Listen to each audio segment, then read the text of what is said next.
Thanks for staying with us this morning here on Sunrise. Good morning to you if you're just joining us. Well, World Kidney Day is a global campaign that's aimed at raising awareness of the importance of the kidneys to our overall health. And it has reduced the frequency and impact of kidney disease, this campaign. Well, this year it will be held on Thursday, March 14, under the theme Advancing Equitable Access to Care and Optimal Medication Practice. Well, here to tell us more is consultant nephrologist Dr. Lorianne Fisher. Welcome to the program, Doc. How are you doing? I am fine. Thank you so much for having me.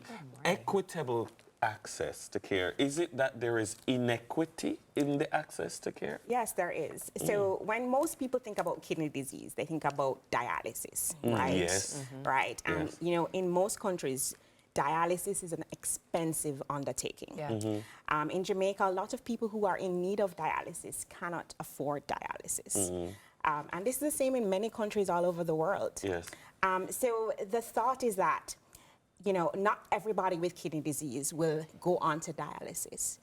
Medications now, and, you know, diet, exercise, identifying it early would reduce the frequency of people going on dialysis. So the theme is, 1, improving access to dialysis, 2, improving early identification of kidney disease, so most people don't end up on dialysis. Let's head there, because a lot of people think kidneys are just, oh, it's just my kidneys, but they don't realize the impact that the kidneys have on the entire function of the body. It's the unsung hero of the body, almost, the kidneys. I love that you said that, because it is. It's not just, you know, getting rid of toxins. It's maintaining your blood volume, maintaining your blood pressure, keeping your blood count okay, maintaining your bones healthy and strong. And kidneys, oftentimes we think of kidney failure, but that's the extreme. Right. There is a variety of kidney diseases. And it's really, as I said before, it's so important to, you know, identify kidney disease early. How do we identify it early? So it's what most people don't like to do, which is blood tests. Right. So that yearly executive profile is really important. So a blood test to check your kidney function would be a creatinine, and to check if there's something called protein in the urine. There are other subtle signs of kidney impairment. So if you're suddenly hypertensive, so high blood pressure, leg swelling, but those don't happen until the kidney function is very bad. Yeah, go ahead. I was chit-chatting with Doc before we came on, and I shared with her a personal encounter with someone I know who was having chronic back pain, and was just like, oh, I don't know what I did, I don't know what I lifted wrong, where did I move wrong? And the chronic back pain actually ended up being a very far gone UTI that started to affect the kidneys. A lot of people don't even know the kidneys are where they're located. And so back pain, sometimes in the lower region, may not be muscular, but in fact, your kidneys might be saying, hey, remember me? So, you know, your kidneys are kind of 2 fists in the back of, in your back. So right at the back. And these, whenever there is an infection, you can get severe back pain. The problem with unidentified infections, especially in children, is that it can lead to scar tissue over time, and that can cause damage. So that's really important, especially in kids who may not have specific symptoms. They may not say that they're having back pain. They may just have vomiting, feel unwell, or have a fever. If they do have a urine infection that's not identified, not treated, it can lead to kidney disease later on in life.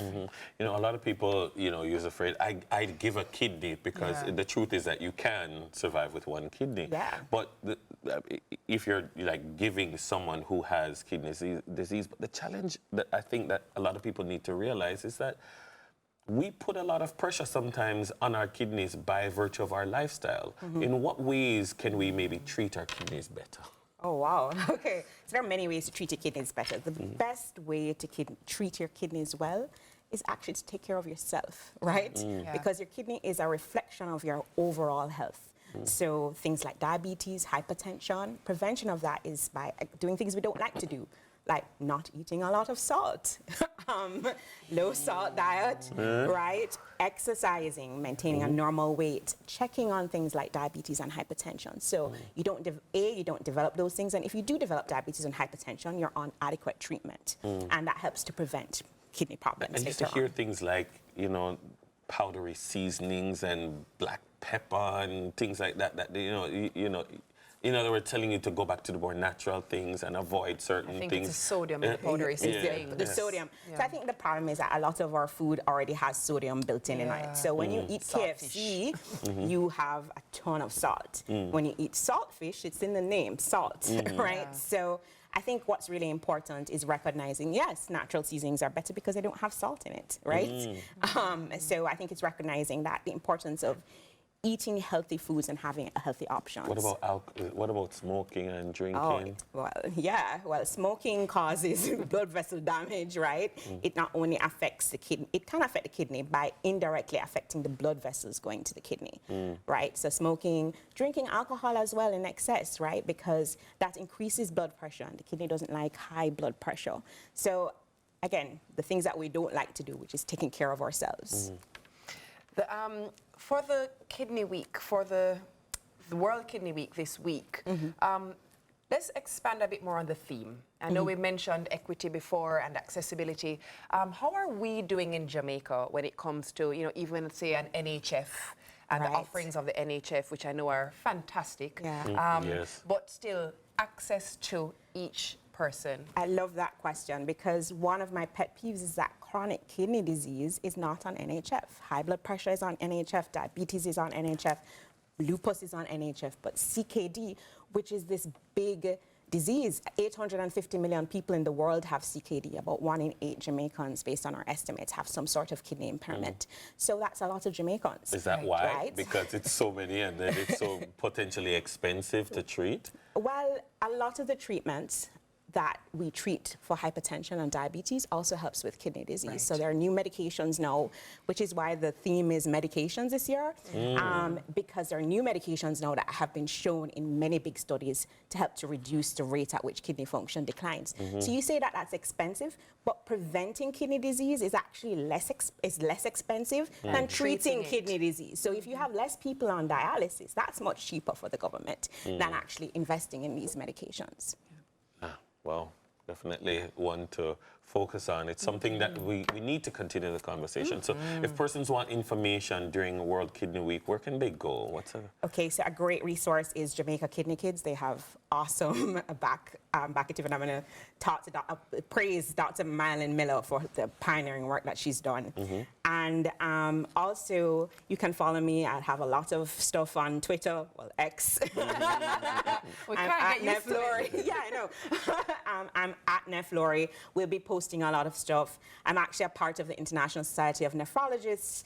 I'm part of their board, so there'll be a lot of stuff on ISN on the website. You can follow them. And we'll try to have as much information as possible. Definitely. Sounds good. Definitely. All right. All right. That was consultant nephrologist Dr. Laurie Fisher. Stay with us. Sunrise continues right after this. It's good stuff.